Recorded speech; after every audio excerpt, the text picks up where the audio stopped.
Hello, everyone. Life often surprises you unexpectedly. That's exactly what occurred to me on an otherwise ordinary Wednesday evening. I had just returned from work, my heels tapping across the wooden floor as I entered the home. The day had been long and exhausting, and all I wanted to do was relax in a hot bath and let the stress wash away. Little did I realize that evening would leave an everlasting impression on my life, altering the direction of everything in our home. Make sure to subscribe to my channel so I can keep giving you intriguing, genuine tales like these. Don't forget to watch this video till the conclusion. And please like the video because this narrative will be quite intriguing. Please click the like button to express your support. The home was silent as I arrived, which was not unusual. My husband, Thomas, had said earlier in the day that he would be attending a late meeting. He'd been working long hours lately, attempting to meet a major project deadline. This left just Logan, Thomas's kid from his previous marriage, at home. Logan, 20, was a shy but charming young guy who rarely created difficulty. He worked part-time at the local hardware shop and spent the majority of his leisure time in his room. Though we were not particularly close, we had a pleasant friendship based on mutual respect. I'd always thought of him as someone who respected his space and solitude, much like his father. I had become accustomed to the tranquility of the house when there were only the two of us. As I placed my suitcase on the kitchen counter and got myself a drink of water, I spotted Logan's pickup parked in the driveway. Odd, I thought. He frequently worked the late shift. I nonchalantly shouted out his name, and my voice echoed around the empty home. No answer. I didn't think much of it because I assumed he was in his room, perhaps listening to music or asleep. After drinking my water, I decided to go upstairs and change into something more comfortable. After such a long day, all I wanted to do was rest. As I passed by the bathroom, I noted the faint sound of running water and the slightly open door. This struck me as unusual. Logan was very particular about privacy. He always locked doors tightly, especially the bathroom door. My interest piqued. I paused for a bit before softly pulling the door open somewhat more. What I saw brought me to a halt. Logan was standing by the sink. His back was turned to me, and his shoulders slumped in a way that suggested he was focused on something. His motions were uncomfortable, almost frenzied, and I realized he was shirtless, with his pants falling loosely over his hips. He looked to be holding a washcloth and washing something out of sight. The creak in the door shocked him. He turned around, his eyes wild with fear. "Oh my God, I didn't hear you enter," he shouted, his voice trembling. I frozen, equally astonished. I shifted my gaze between him and the washcloth, feeling a wave of uneasiness sweep over me. It wasn't what I expected to see when I walked in, and I couldn't help but feel awful for invading. "I'm very sorry," I mumbled, shifting my gaze away. I did not mean to intrude. I took a rapid step back, my heart beating in my chest. I grabbed for the doorknob, ready to retire and offer him the solitude he obviously desired. But before I could lock the door, Logan's voice interrupted me. "Wait," he asked, his tone begging. "It's not as you think." I paused, my hand hanging over the doorknob. Half of me wanted to flee down the corridor and pretend nothing had occurred, but another half was intrigued. His voice did not convey the defensiveness of someone caught doing something wrong. Instead, it was full of humiliation and despair. Despite my better judgment, I turned back to face him, my gaze fixed on his features. "Okay," I said carefully, attempting to maintain a neutral tone.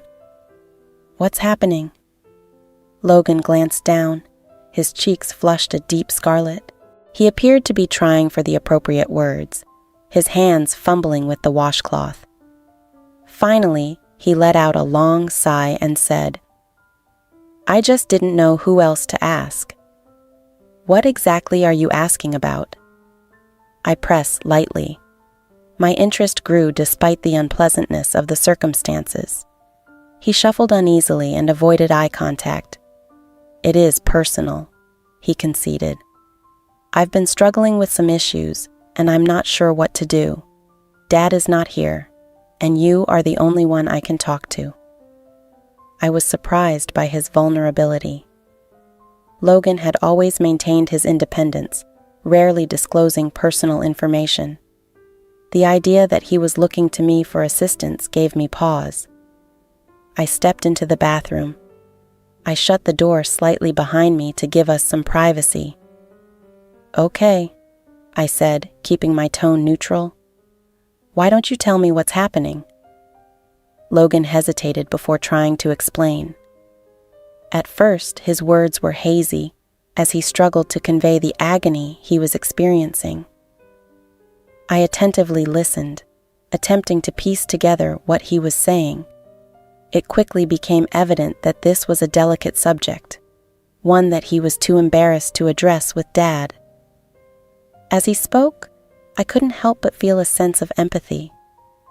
It's never straightforward to ask for help, especially with something so personal. I could see the strain in his eyes, the internal conflict between wanting to seek help and being terrified of being judged. "Okay," I said after a moment of reflection. "First and foremost, it's excellent that you're paying attention to these details. It demonstrates that you care about your health.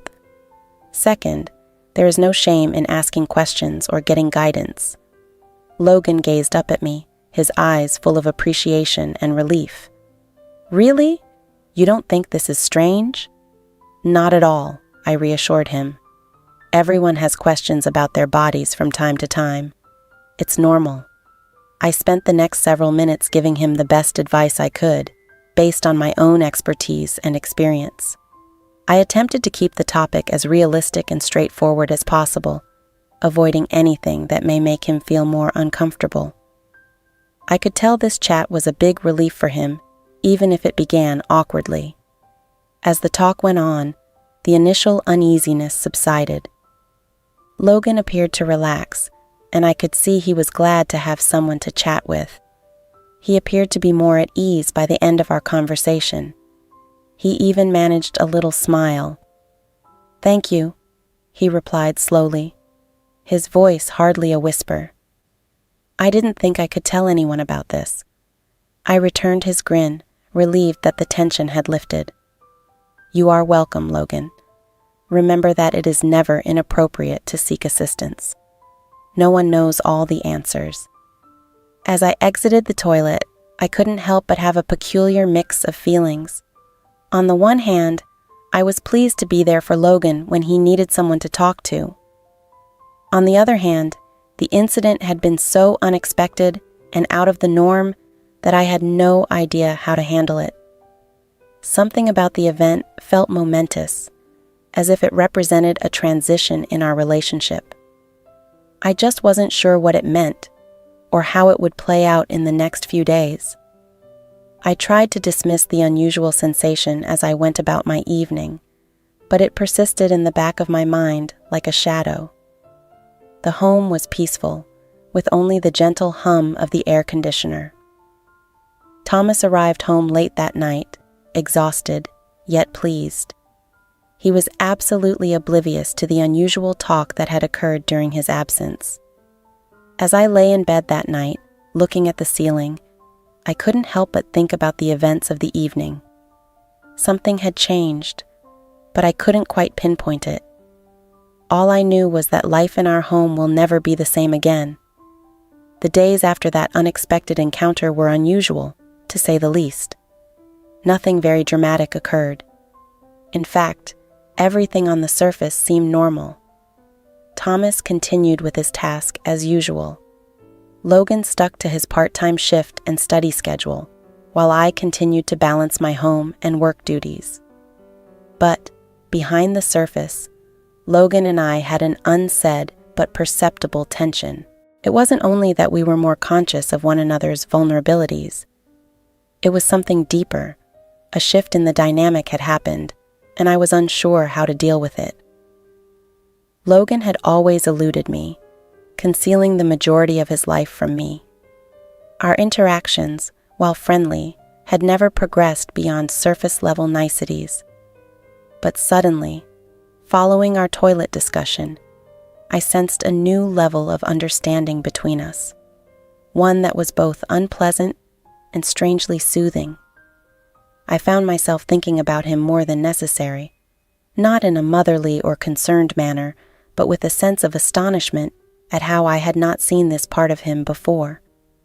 Realizing Logan was more than just the quiet young man who kept to himself, there was a depth to him, an emotional world that I had only begun to comprehend. Logan's conduct changed more noticeably on Friday evening. Thomas had left to meet with a client, and I was making dinner. Logan was yet to return from his shift at the hardware shop. I was cutting veggies when I heard his pickup come into the driveway. I froze my knife in midair, pondering how I should welcome him. The discomfort that had settled between us over the previous several days had formed a barrier that I wasn't sure how to break down. When the front door opened, I cried out, "Hey, Logan," trying to sound nonchalant. He did not respond immediately, but I heard his footsteps as he entered the kitchen. He seemed exhausted, yet smiled weakly. "Hey," he replied gently. "What's for dinner?" I smiled back, pleased that he wasn't as distant as he had been in recent days. "Just some spaghetti." "Are you hungry?" "Yes, I am hungry," he responded, stepping over to the counter to get a drink of water. We ate in quiet at first, with the only sound being the clink of forks on plates. But I saw Logan appear more relaxed than he has in days. His grin appeared more genuine, and his body language was less rigid. He laid down his fork and gazed at me, a small blush on his cheeks. "I've been thinking about what you said the other night," he began. I paused for a second before continuing, and I just wanted to thank you again for listening. I looked up from my plate and met his gaze. The honesty in his speech was enough to soothe my heart. I'd been waiting for this moment, wondering how to answer, but relieved that he felt safe enough to talk. "Of course, Logan," I said, my tone mild. "I'm delighted I could assist." There was another long wait, but this time I didn't feel as uneasy as I had before. It seemed like we were actually chatting, rather than simply filling the space with polite chatter. "You've always been polite to me," he said, his voice softer now, "and I don't want you to think I don't appreciate it." I nodded, uncertain how to communicate how important his words were to me.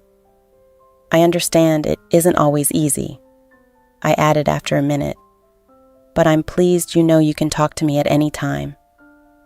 He grinned again, this time a bit more relaxed. "I'll try to remember that," he responded, grabbing for another slice of spaghetti. As supper continued, we became more informal in our conversations. We discussed his schooling, his part-time work, and the newest Netflix show we were both watching. It was a little step forward, but one nonetheless. Logan was beginning to open up, despite the awkwardness of our initial talk, in tiny ways.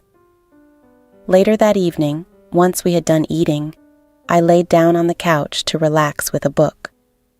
Logan retreated to his room, his footfall gentle on the floor.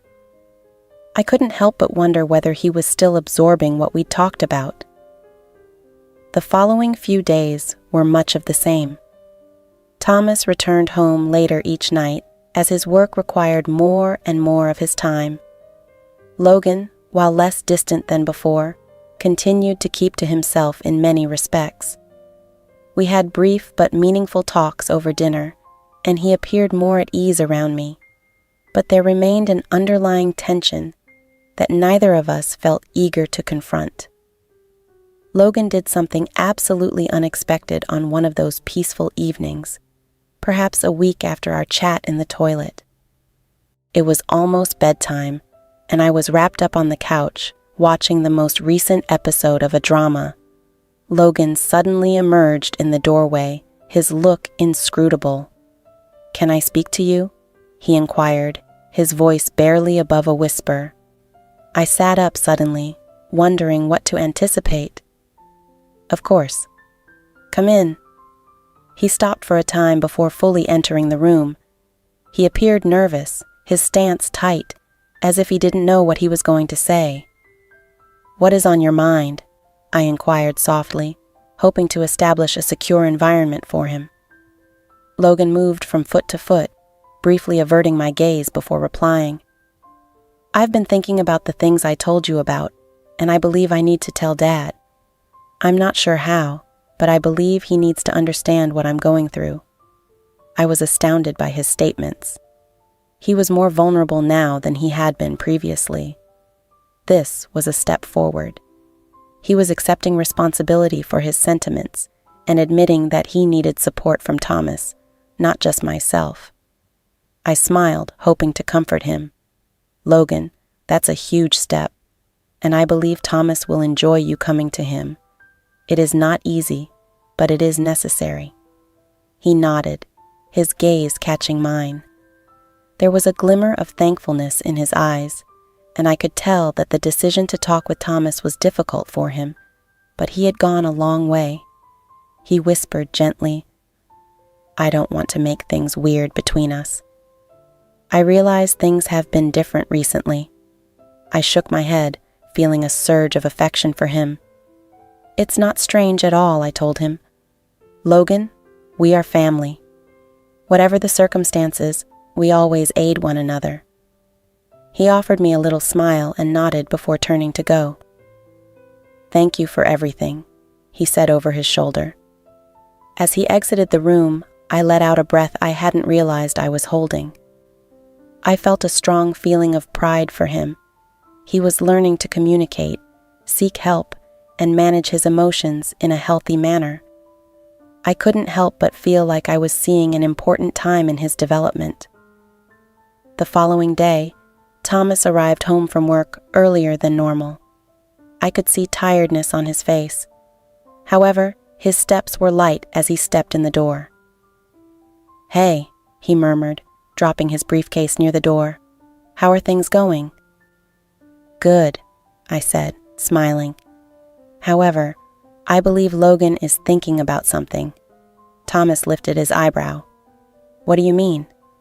"He's been more open recently," I said, "and he said he wanted to speak with you about something important." Thomas's countenance softened, with a mix of anxiety and eagerness on his face. "I will talk to him," he stated with calm conviction in his voice. "Thank you for telling me." That evening, after supper, Thomas and Logan sat together in the living room. I couldn't hear much of their talk, but I noticed Logan leaning in and conversing passionately with his father. Thomas listened closely, his expression filled with both worry and warmth. I observed that Logan's transition into maturity marked a significant turning point in their relationship, and Thomas was prepared to meet him there. As the weeks passed, life resumed its normal pattern.